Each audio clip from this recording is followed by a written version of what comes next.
small business owner, and we are excited to be joining you from our new show, The BackBone, a place where we can talk realistically about business, the trials and tribulations that we endure through as a business owner, the impact that our personal lives has at times on our business, and how we make it through. And that is about having the direction and the focus and the backbone to endure. Yeah, this is the next step in the evolution of the backbone. My name is Dave Hatt, and I am in Canada, in Victoria, BC, Canada, and Adrienne is in Phoenix, Arizona.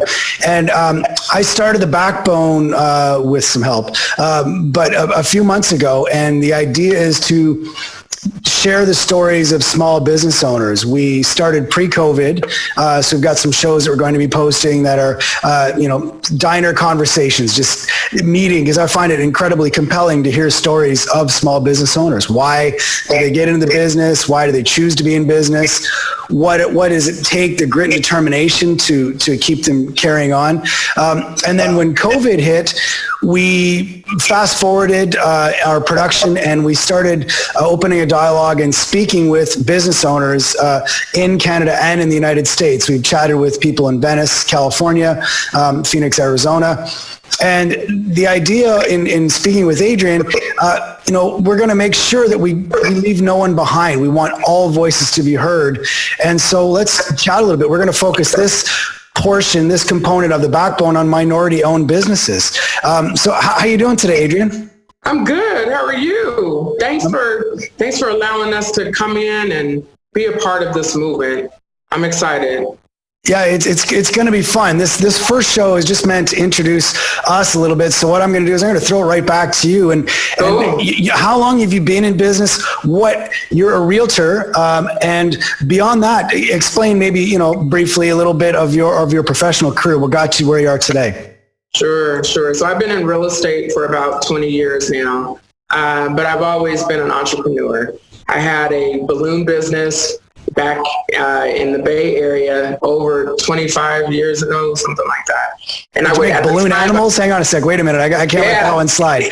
You made balloon animals and stuff? So, no, we didn't do the balloon animals. So we used to do the gifts inside the balloons. And so what happened was, I'll tell you the story because it just goes to the innovation about small business, right? So I was up late one night. I was working at a medical facility. I was working at Stanford University Hospital at the time. And I was watching QVC, and it was right before Halloween. And they had this pink contraption, and it was just this tube. And so I watched it, and it was, you would blow a balloon up, and then you stuff a gift through this tube into this balloon. Okay. And so I watched the infomercial or the sale of the product, and it was like $20 or something. And before I could even get through ordering this contraption, I had figured out what I would do, how I would put it in. And so it was right around Halloween time. So what I did is I bought this contraption. I started making these balloons and stuffing them with bats, and I would hang them with fish line. And they would dangle. And then I started selling these balloons. I wrapped them in black net. Good friends of mine worked at Kaiser Permanente, and everybody was about Halloween. So I was like, let's go sell them. And then it turned into a business. And then what I started learning was, what are the cost of goods? You know what I mean? And I was like in my 20s when I did this. And so we wound up calling this company Gifted Balloons by Adrienne. What was this pink contraption? I then bought a machine that you would see in the major grocery stores in the Bay Area and nationally. And it was this contraption. It was a two-piece plastic component, circular component, and it gave a wider opening to put different gifts in. So I started putting teddy bears in, Snicker candies, anything they wanted in a balloon, we would do it. And so what happened was this QVC special that I saw turned into a business, and we were like I focused on highlighting Black faces on, African-American imagery on metallic balloons. So I would have little Black babies, and I say Black because I don't say African American, so don't take this any way other than it's Black. So I would have different Valentine's Day, Get Well, and it all had just African-American faces on it. And there was no company that would do that. There was a distribution company. So I researched, found a gap in the market, and then I started this business. So we did stuff for the 49ers. We did stuff for nonprofit organizations, and it just really grew. And so I hired youth from our church, and we had aprons, and we would just go in and we would just serve the community. And so I have been doing this for a long time. Prior to that, my parents had a business back in the 80s. So I watched my father find the gaps in the market, learn the trade, go out, open his own business and do it better. So the history and the knowledge base that I had was because I watched my father at a very young age. I was like 13 paying attention to it. So my business grew, and then my business got in the way of my job. And I was like, what is it? What do you mean you want me to come to work at 9:00 in the morning? You're crazy. You're crazy. So I wound up, I did that, and it was not a side hustle. It was a business for me. I left out from Stanford, and then I started in the high-tech industry, and then 9/11 happened, and I had a great friend of mine that was like, look, man, what are you going to do? I got laid off, the company folded, and so he was like, why don't you try this real estate thing? So I was like, I don't know anything about real estate. So I was like, okay, I'll give it a try, and I did. And so since then, I've been doing real estate full time. So I started off in residential. We relocated to Arizona about 16 years ago. But I've always been instrumental in relationship building and providing solutions for my clients, whether it be on the residential side. It just really kind of migrated over to the commercial real estate side. And so understanding the needs of small business and understanding the challenges that they have, we operate from our heart, and we operate in creating these connections with clients so they don't have to go out and try and figure it out themselves. And so I moved to Arizona. I knew one person. And, I'm proud to say that after 16 years of being here, we've been able to really establish wonderful rapport, including you, Dave. We've known each other, I'm thinking somewhere between 8 and 10 years now, at least. It's got to be getting up there, yeah. It's up there, you know what I mean? And so we focus on building relationships, not checks. The checks will come. And so that's what we say to our business, our clients, our business owners that are starting, that are growing. And we just created a model that it's not here, you know what I mean? And not too many people are doing it on a national basis. So my father in my teens showed me how to find a need, fill it, and execute it, and do it in excellence. And that's what we have done. I'm excited about the BackBone for so many reasons, because this podcast is going to be a different structure. It's about real talk. You know what I mean? It's about what do you do in times that we're facing right now. My parents had an SBA loan back in the 80s. And when their billing got behind 120, 190 days, there was a note on my parents' door of the house that they bought. SBA, you got 3 days to move out. You know what I'm saying? And we had 3 days. My parents had no money. But in 3 days, my parents had a U-Haul truck for one trip, because back then you had to pay miles, right? So my parents had enough money for one U-Haul trip. The family all came over. We packed one U-Haul. My parents were blessed to find the house. I don't know how they got the money, but they were able to get the money so that we weren't, disarrayed, because the strategic plan was we all had godparents And so Adrienne, you go to your godparents, my brothers would go to their godparents, and the twins would go to their godparents, and my mother and father were going to stay at my grandparents until we figured out where we were going to live. But in 3 days, my parents were able to come, and that's that tenacity, that's that strength, that's that, you don't give up as a small business owner. And that's what this backbone is about. So we live it, we walk it, we breathe it. Dave, you and both I do. We know it. And when you have something that's sunken into your spirit and into your core, like we do, we have to have these real conversations. There's no other way to have these conversations. But look, man, I understand it. I know what it's like. I know what business owners are facing, because there's going to be business owners that are in the shoes that my parents were in, that I watched. We didn't even go in the house. My dad opened the note on the door. It was actually flushed on the front door of our house. And my dad could have quit. They could have divorced. They could have done everything they could have. But I watched my parents pull themselves up by the bootstraps. And they did it. You know what I'm saying? And it didn't stop them. And those are the things that they've instilled in me from a long time ago. And that's why I'm unstoppable. That's the thing that I'm really excited about this show, because we're going to have those conversations with business owners. This isn't an unusual time. You know what I mean? We've been in these times where you can't make payment and rent payments and the bill payments. This ain't nothing new. Now it's just, how do you position yourself in strength and in a surrounded culture where you have a community that you're all working together to help lift everybody up. Because when I'm helping lift up people, I just got good word today. We've been working with a landlord, with a couple of our business owners in the same development. And it was a fight. And we won. We were able to get deferment, and the bank is coming back saying no. But that's what happens when you have support and you have people that are fighting for you like it's their own business.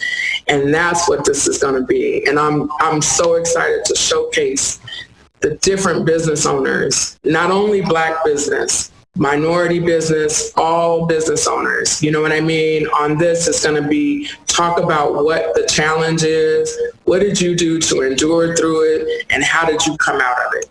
And what would you share authentically with somebody else to let them know that it's going to be all right? The kick in the pants to get the backbone going was COVID. It just, okay, we've got to go. And then the kick in the pants for me to do this, because I've had plans to do a multicultural podcast network for well before COVID. So I'm in Canada now, but I did live in Los Angeles for 6 months. And I lived in the back of my non-toxic dry cleaner. I didn't have a car. I had my bicycle. I had to have a shower at the gym. I bought a hot plate. It was like the greatest thing ever, my stupid little hot plate that I was able to, fry things up that I got pre-made at a grocery store. But listening to the story of your pops and your mom, and as a parent of 2 teenagers now, there's times when you get that kick in the gut, and it's, you take a minute because you're human, and you say, oh man, and part of you does want to drop to a knee and say, okay, that's it. I somebody give me something because I can't take anymore. Right. But then that moment quickly zips by as an entrepreneur. And that's what, and then you stand up and you say, okay, I got to figure something else out. So right now, as we speak, I really don't know what's going to happen with our non-toxic dry cleaner here in Victoria. I don't know whether it's going to survive. Our numbers are starting to creep up in the right direction, certainly nowhere near what they were. But doing this and sharing people's stories, and then in the time of in the racial unrest that's happening certainly in the United States as the focal point, but also in Canada for sure, and looking at it and saying, okay, well, how can I help? Not just, stamp my feet in the sandbox that's social media and say, this is wrong. What can I do? And I know that the more we connect with small business owners, entrepreneurs, it's the term I heard not too long ago, it's a horizontal connection, right? Where we connect across communities. So I'm white, you're black, who gives a rat's ass? We're both business owners. And if I can share information with you that can help you put food on your table for your family, then I'm going to be much happier and much more fulfilled as a business owner, because I know that we can help each other. So it's not that we don't have color. I'm not one of those guys, right? But it's that the connection that we have is we are trying to, one of the main reasons why I'm a small business owner is because I want that self-sufficiency, but it's founded on the interdependence. It's not independence where I'm doing it on my own, and it's not dependence. It's that connection that we have. And so I've always had a very, very strong connection to the States. And, spending the time that I did spend in Arizona, meeting you and meeting all the great people that I met, doesn't matter what color they were, just good people and small business owners. That's something that's what is the foundation of the BackBone, is sharing those stories. Why don't you touch on that specifically, because you are connected, you're a master networker. So you've connected with some really fabulous groups, and I was on a Zoom meeting. Maybe you could share some of those resources that we are going to be exploring through the series. Absolutely. I'm excited because it goes along the color component, right? I have said for many years that it was so important for Black business to have their economic power, and how do we bridge those gaps? How do we show that, right? Every other nationality, there's economic power, and how do we do that? We have to work together in order to do that. And so that has been something like your vision with having the podcast. It was the same vision for us. It was, what do we do to really bring together and unite businesses, not just Black business, but we got to start in our community. I would be stupid to say that I'm not going to start and try and lift my community, right? And we have always practiced that. That has always been part of our practice throughout life. But what we have done is that we have identified businesses that are private equity groups, Now Financial, Networks of Wealth, Inc., Now Financial Group. We have CPAs. We have companies that are contracted with CDC, that are giving analytical studies in regards to CDC and COVID results. We've got a plethora of different owners that we have supplemental vitamin distribution manufacturing. We have just an array, technology companies, just an array of individuals that we can say, how do we lean in? How do we build and help build the tribe, right? Small business is about building the tribe, but a lot of times what happens in Black business, you're looked over, right? And we're in commercial real estate. There's probably, maybe a couple of handful of Black-owned commercial real estate companies nationally.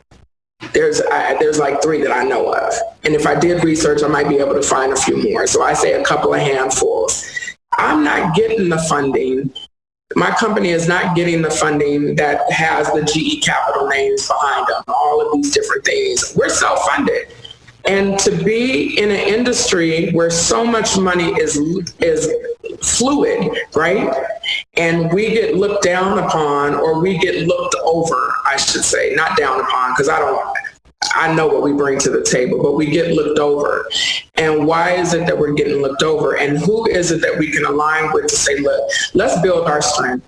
And then they'll see us as a force. And then that's where the shift of economic power then goes forward, right? And so what we've done on our Zoom call, we call it Thrive Thursdays. And so we have real conversations. It's so funny because your vision really aligned with, it just shows you just the alignment of the vision. And so what we're doing is bringing these business owners to the table and having these conversations. So last a couple of weeks ago, we had now Networks of Wealth, Now Inc. on the line. They're a private equity group. They are a franchise funding group. They are a franchise development operations group. And so there's not a lot of Black franchisees in the world. So now we are creating something that is not only going to say, hey, we're here, we're going to educate and we're going to mentor and we're going to have these resources available if that is a lane that they're looking at. And so happens my sister. I'm a franchise broker as well as a commercial real estate broker. But there's not a lot of franchise brokers, certified franchise brokers that are minorities, right? So there's these industries that we've not tapped into, and how do we leverage to open the door further for somebody else, or help further open the door for them to have access to the exposure that they need? And so that's what these Zoom calls are going to be about. The Zoom calls are actually kind of introduction to what our conference is going to be in September. I want the Black CEO of Black banks that are going to be here. We are very strategic in what we want to do. How do we create economic impact? We go to the money. We make the money. We provide the money. We recirculate the money. And that's how communities grow. That's how opportunity zones that are being purchased for Dollar Generals and other big boxes, not for recirculation of financial economic growth in the communities. We're bringing these things to the table. Things have to shift. And it can't just be Magic Johnson. It can't just be Emmett Smith. It can't just be those individuals. So it's going to be just common people like us that are going to put our foot in the sand and in the gravel and say, we're here. How do we hold hands together across color lines and just be here as business to reference for each other?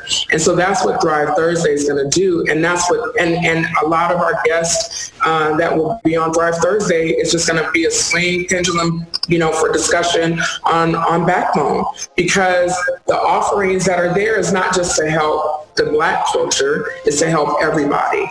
But we have to build economic power within our community. And this is how the pendulum swings.